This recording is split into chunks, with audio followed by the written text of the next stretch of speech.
Départ du dernier jour.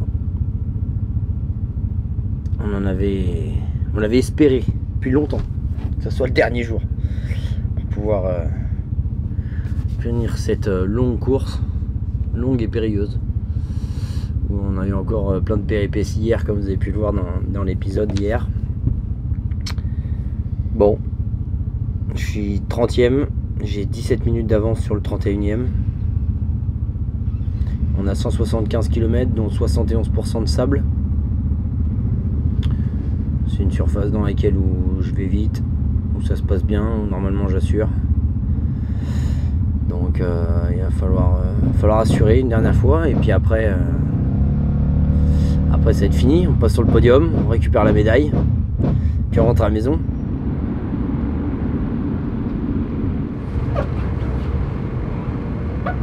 Eh, faut mieux.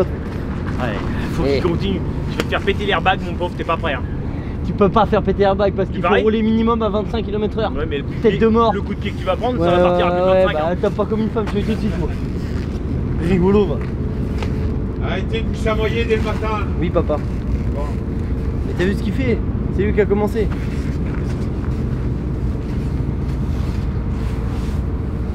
T'es mal à la taille du gay. Là, il fait des doigts et après on va croire que c'est moi. Ouais. Casse-toi, barre-toi. Tout petit gay. T'es mal à la taille. T'es mal à la taille du gay. Là, j'ai le plan. Ouais. Il sortira plus. Ouais. Allez, aujourd'hui. Tout à l'heure. Allez, tout à l'heure.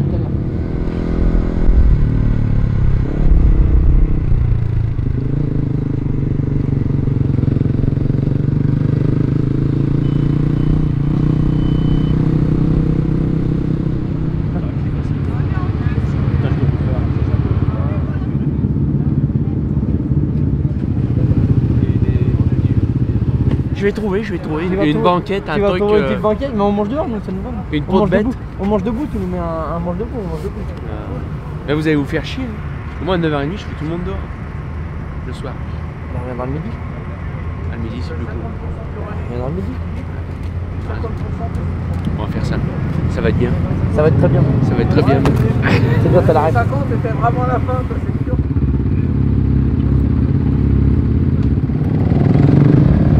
T'es encore là, toi?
Bon, allez. Allez, maintenant on profite. À la prochaine. L'année prochaine.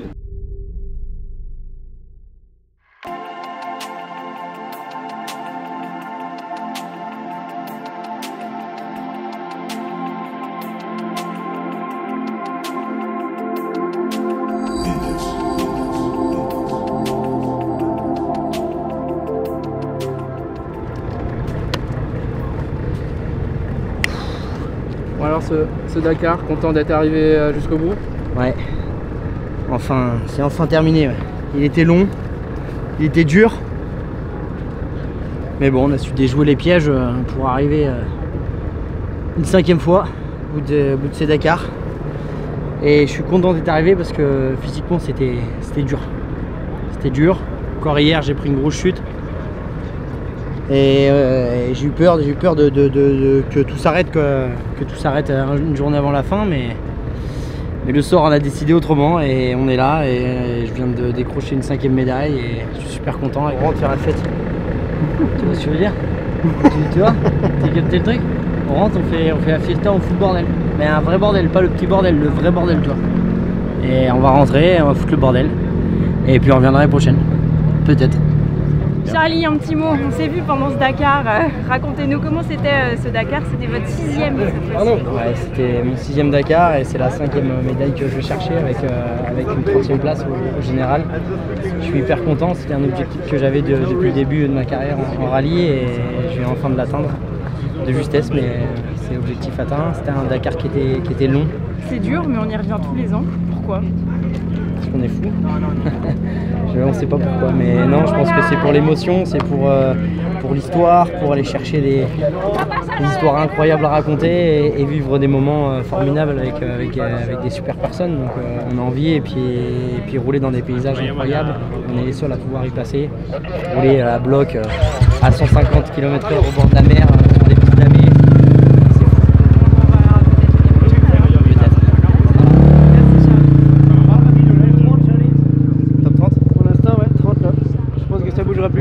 Ouais, il a 6 minutes derrière toi. Jérémy.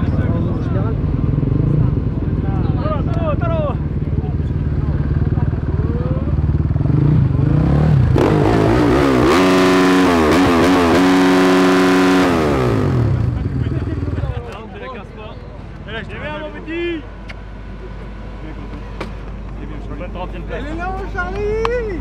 Bravo, vous voulez! Putain! Oh la vache! Bien mon Benji! C'est bien, t'as bien roulé.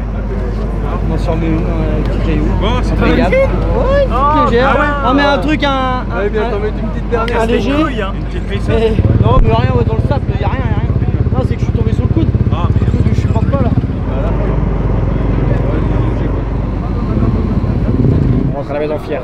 Ouais, fier avec une médaille autour du cou. Ah oui, Un fan, un grand fan, grand fan. Oui, qui vit oui, ici. pur produit de la région parisienne. Ok. Ah ouais, fier. Qu'est-ce que tu penses de nos petites vidéos là? Ah non, elles sont pas petites.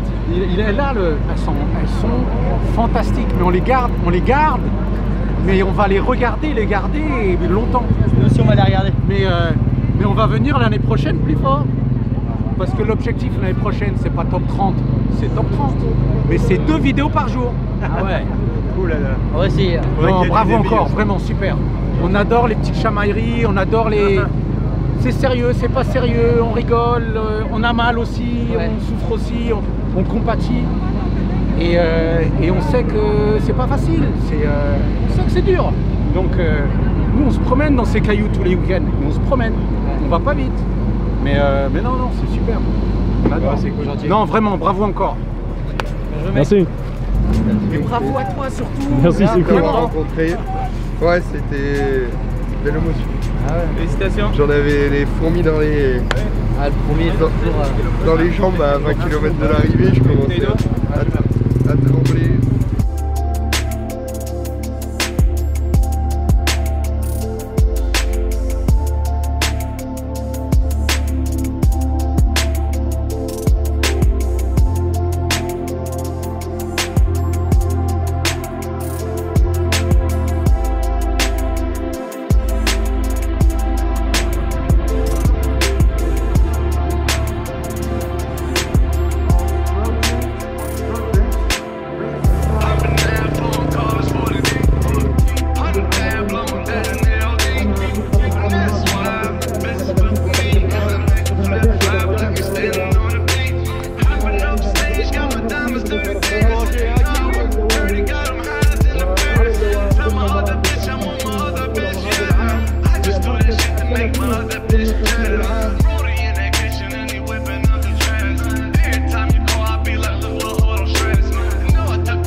Ce Dakar 2024 fut incroyable, plein de rebondissements. C'est une course d'extra sportive qui est immensément dure, très longue. Et j'aurais jamais pu la terminer seul. C'est aussi pour ça que je le fais. Et c'est aussi pour ça que je viens là. C'est pour vivre des moments avec mon équipe, avec Alain, avec Dudu, avec Alexis. C'est 3 personnes qui me sont vraiment chères et qui ont réellement eu un rôle sur cette réussite, sur ce Dakar 2024 et également les autres Dakar précédents. Alain, c'est mon mécanicien, mais bien plus sur ce Dakar, c'est une tête de cochon, une tête de goré, quelqu'un qu'il faut prendre toujours un petit peu avec les pincettes parce que selon l'heure de la journée, la lune est un peu différente dans sa tête, donc il faut faire attention. Mais c'est quelqu'un d'extrêmement gentil, qui a l'esprit de compétition, qui est capable de se lever tous les matins et pendant 15 jours et d'être performant. Et avant tout, c'est quelqu'un en qui j'ai extrêmement confiance. Je peux lui laisser la moto, partir faire autre chose. À aucun moment donné, je me suis dit, est-ce qu'il a serré la roue? Est-ce qu'il a serré le guidon? J'ai totale confiance en lui. Et c'est important. En plus, on partage, on travaille au magasin ensemble tout au long de l'année. Et c'était évident pour moi de l'emmener avec moi sur ces différents Dakar. Si je devais repartir sur d'autres courses, c'est évident que je rappellerai ma grosse tête de goré, qui est Alain Négré. Ensuite, on a en deuxième Jean-Philippe Dussubieux, qui est un petit peu mon papa dans cette aventure, qui est quelqu'un d'une extrême gentillesse, qui est en plus de ça très intelligent, très posé. Et à la base, je suis quand même quelqu'un qui est très stressé, qui me met la pression constamment par peur de ne pas réussir les choses. Ça m'a toujours réussi sur plein de plans. Mais j'ai toujours peur de pas bien faire les choses. Avant de partir sur ce Dakar 2024, j'avais une peur, une crainte, c'était de pas aller au bout, de pas de le terminer, alors que pourtant les 4 derniers, je les avais réussis. C'est comme ça, je suis quelqu'un qui me met la pression et qui essaie de tout le temps tout calculer, qui va tout le temps chercher le pire pour essayer de le gérer. Bon. Dudu, c'est quelqu'un justement qui va casser ces choses-là et qui va poser, qui va me parler d'autre chose, qui va m'aider sur des petits détails, mais sa présence, ça me fait du bien, ça m'apaise un petit peu et au-delà de ça, c'est une personne incroyable avec qui j'adore passer tous ces moments. Donc heureusement qu'il est là et j'ai déjà fait 2 Dakar avec lui et j'espère en faire encore d'autres. Et Alexis Presplata, à Prod Media pour les stars, c'est mon poteau. C'est un mec que j'ai découvert grâce à Tinder, grâce à Seven Lab, pardon. Grâce à l'intermédiaire de mon pote Flo. Et c'est vrai qu'on l'a emmené sur ce Dakar 2023 et il nous a fait un taf de fou malade. Je reconnais, je vois vraiment, j'ai une grande reconnaissance pour son talent et sa qualité de savoir filmer une image et d'avoir déjà le plan, le cadrage, de savoir qu'est-ce qu'il va faire comme musique, comment il va poser, avec quoi il va l'intercaler. C'est des compétences que j'ai pas et c'est vraiment réellement impressionnant de voir ça chaque année, chaque jour, de voir comment il arrive à prendre une petite image, un détail où je le vois filmer quelque chose et de réussir à prendre une petite chose et à faire vraiment quelque chose de sympa avec. Et il nous a fait, encore grâce à lui, on a pu vivre une chaîne d'épisodes Inside Dakar incroyable. On a eu énormément de messages, de retours là-dessus. C'est aussi pour ça qu'on le fait, c'est aussi pour ça qu'on va chercher des sponsors. C'est aussi pour ça qu'on emmène toute une équipe, un camping-car, un mécanicien, Dudu qui va conduire ce camping-car-là. C'est pour faire vivre ces moments. Et c'était un petit peu la clé et l'élément qu'on suivait en fait depuis le début. L'élément aussi qui m'a fait repartir sur un Dakar. puisque bon, j'en avais déjà terminé plusieurs. Alors c'est toujours incroyable d'aller faire la course en moto, mais pour pas aller chercher ce côté redondant, le format Inside Dakar, grâce à Alexis, c'est quelque chose qui était hyper motivant. Et ça nous fait vraiment plaisir de partager ça avec vous et de pouvoir vous montrer un petit peu les coulisses. Et comme dit mon père, on a essayé de faire les choses sérieusement, sans se prendre au sérieux. En tout cas, merci à tous de nous avoir suivis. L'Inside Dakar 2024, c'est fini. Et on reviendra, peut-être.